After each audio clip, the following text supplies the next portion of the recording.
안녕하세요. 반갑습니다. 오늘 주갈성 성경 가이드 시간입니다.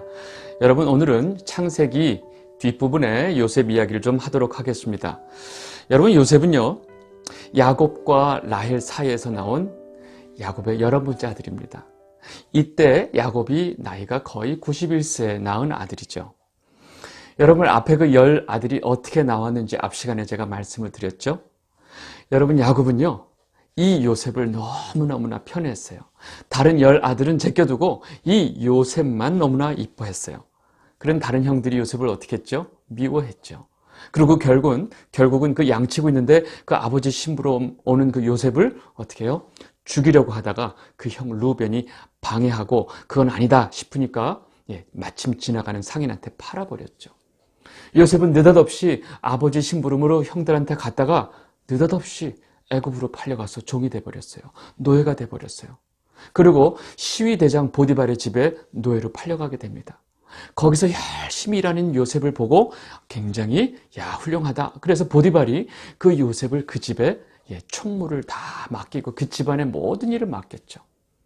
모든 것이 잘 되는 것 같아요. 그러나 보디발의 아내가 끊임없이 이 요셉을 유혹하는 바람에 느닷없이 요셉은 갑자기 모함을 받게 되고 그 아내의 그 요구를 거절했던 요셉은 거꾸로 어떻게 해요? 감옥에 가게 됩니다.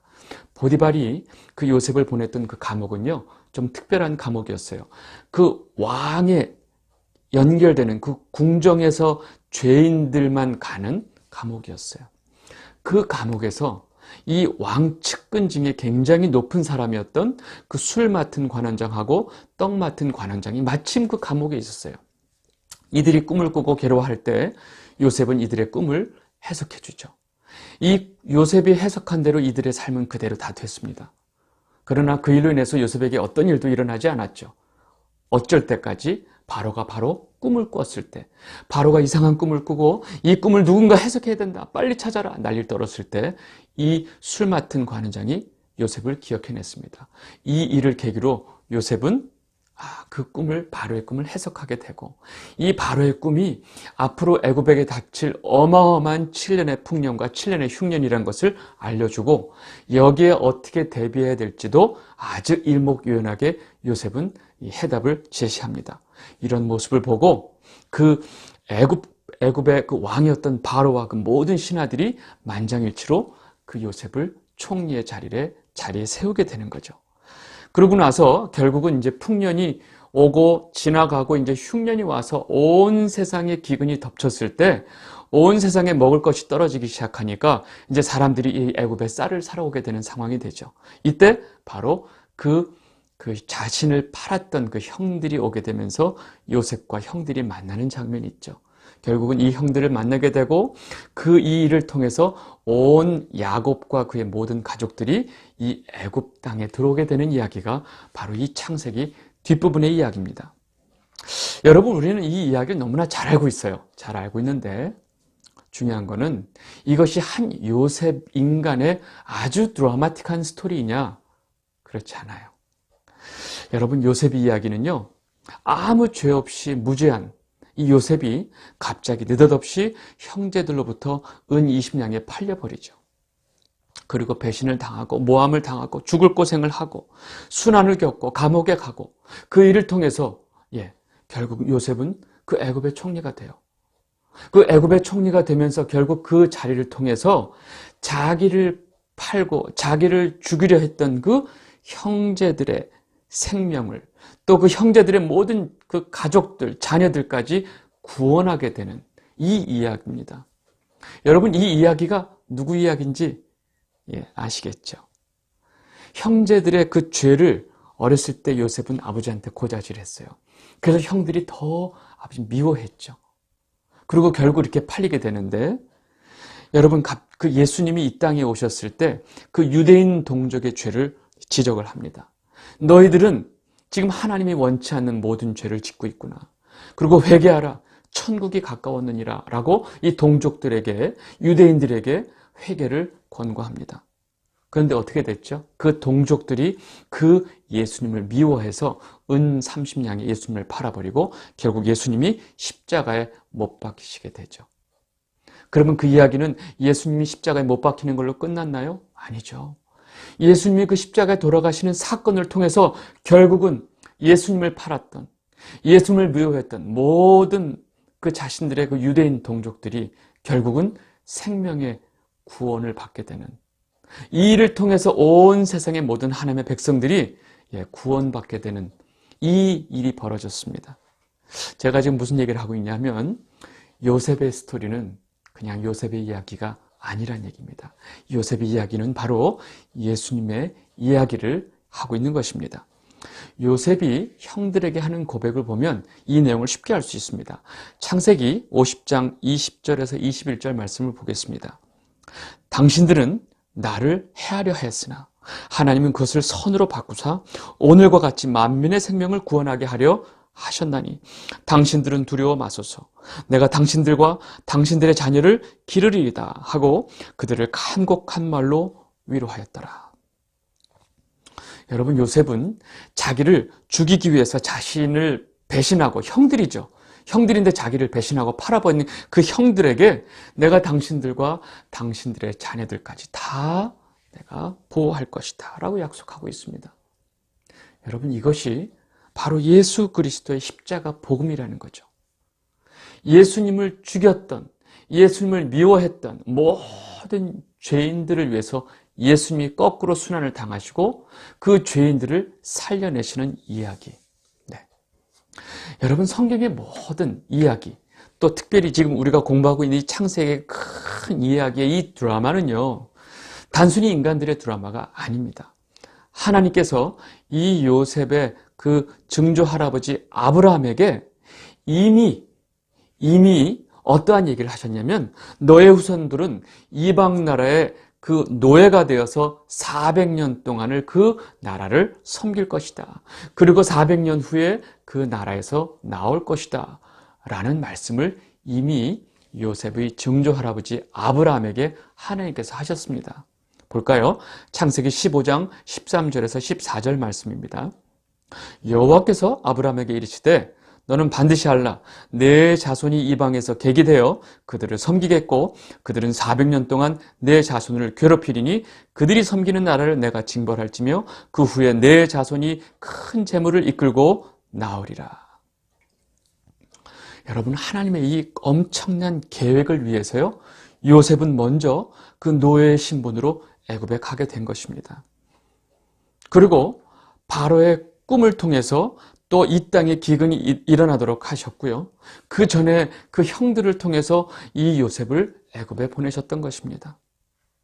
여러분, 이 큰 사건을 통해서 이 사건이 진행되기 위해서는 요셉은 반드시 애굽에 가야만 했어요. 그 형들에 의해서 다른 곳이 아닌 애굽으로 팔려가야만 했어요. 이 하나님이 연출이시고 감독이신 이 큰 드라마가 진행되고 있는 것이고요. 거기에 요셉이라고 하는 그 배우는요, 순전히 그 드라마의 감독에 의해서 온전히 자기 자리에서 죽도록 고생을 하면서 그 자리에서 탈출할 생각하지도 않고 묵묵히 자기의 역할을 수행을 한 것입니다. 여러분, 이러한 요셉의 모습은요, 우리는 분명히 알 수 있어요.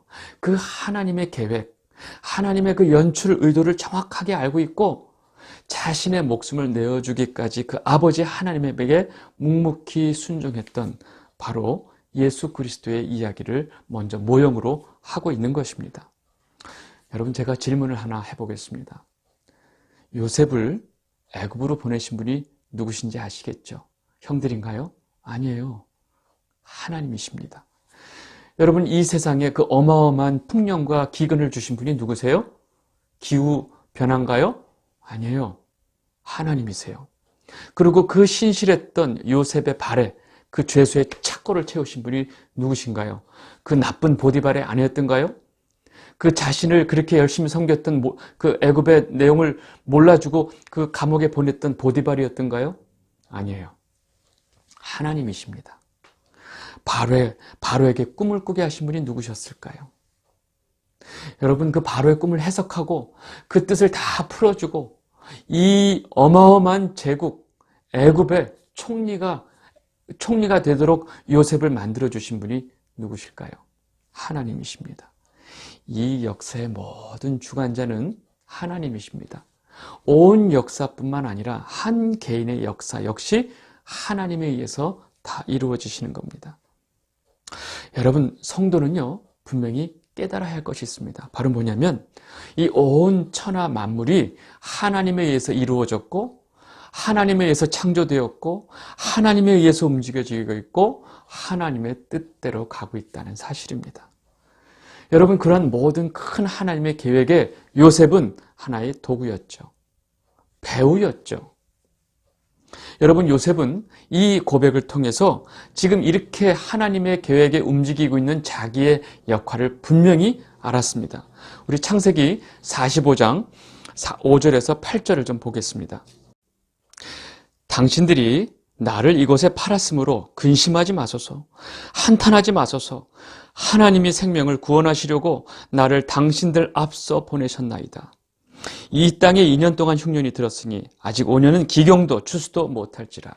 하나님이 큰 구원으로 당신들의 생명을 보존하고 당신들의 후손을 세상에 두시려고 나를 당신들 앞서 보내셨나니 그런즉 나를 이리로 보낸 자는 당신들이 아니요 하나님이시라.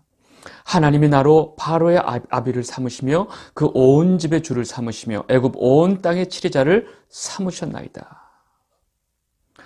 여러분, 지금 요셉의 고백을 보면 자기 삶에 일어난 이 모든 엄청난 일들은 바로 다 하나님이 하신 거라는 고백을 하고 있습니다.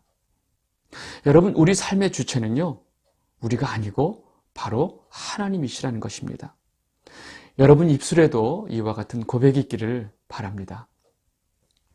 여러분, 그렇다면 우리 삶에 닥치는 알 수 없는 고난들을 우리는 이해할 수 있어야 합니다. 여러분, 요셉의 그 삶에 있었던 그 많은 고난들은요, 바로 이 큰 하나님의 언약을 이루는 하나의 수단이었습니다. 마찬가지로 우리 삶에 일어나는 이 수없이 많은 고난들, 우리가 이해할 수 없는, 알 수 없는 이 많은 고난들은요, 바로 하나님의 언약을 이뤄가는, 하나님의 이 큰 뜻을 이뤄가는 하나의 방편인 것입니다. 그래서 성도는요, 그냥 내가 겪고 있는 그 삶 속에서 묵묵히 바로 하나님의 그 삶을 이뤄가는, 하나님의 뜻을 이뤄가는 그 고난에 동참하는 것입니다. 요셉은 묵묵히 자신의 고난을 받으면서 하나님의 언약을 이루어 갔습니다. 우리들도, 우리 성도들도 이 현실에 순종하면서 묵묵히 하나님의 뜻을 이뤄가야 합니다. 여러분, 가끔은 우리가 살고 있는 이 모든 삶의 상황에서 탈출하고 싶을 때가 있습니다. 뭔가 내가 겪고 있는 이 모든 상황에서 그냥 확 탈출하고 싶을 때가 있죠. 많이 있죠? 여러분, 그렇지만 정말로 우리가 탈출해야 될 곳은요, 우리 마음에 들지 않는 내 삶의 현실이 아니고 날마다 나를 위해서, 나의 뜻을 위해서, 내 뜻을 이뤄가기 위해서, 내 주장을 이뤄가기 위해서 몸부림치는 그 자아 성취의 감옥에서 우리가 탈출을 해야 되는 것입니다. 내가 원하는 육신의 정욕, 안목의 정욕, 이생의 자랑을 이루어갈 수밖에 없는, 그것을 위해서 살아가는 이 세상의 논리에서 우리가 탈출을 해야 되는 것입니다. 이것이 바로 성도가 탈출해야 될 것입니다. 여러분, 요셉이요, 맘만 먹었으면요, 얼마든지 그 상황을 탈출할 수 있었습니다. 날마다 자기에게 요구하는 그 보디발의 그 아내의 요구를 들어주고 그 아내를 잘 구워 삶아서 얼마든지 그 보디발의 집을 탈출해서 자기가 원래 있었던 가나안의 아버지 집으로 일주일이면 도망갈 수 있었어요. 탈출할 수 있었어요. 근데 요셉은 그렇게 하지 않았습니다. 그냥 자기에게 주어진 이 상황과 현실 속에서 조용히 하나님의 뜻을 이루어가는데 최선을 다했습니다. 여러분, 우리가 무엇을 위해서 살아가는지 그것을 알아야 됩니다. 모든 사람들은 자아 성취, 자기가 원하는 것을 이뤄가기 위해서 살지만 우리는 우리의 삶 자체가 하나님의 뜻을 이루어가는데 살아가는 것이 바로 인생의 목적입니다.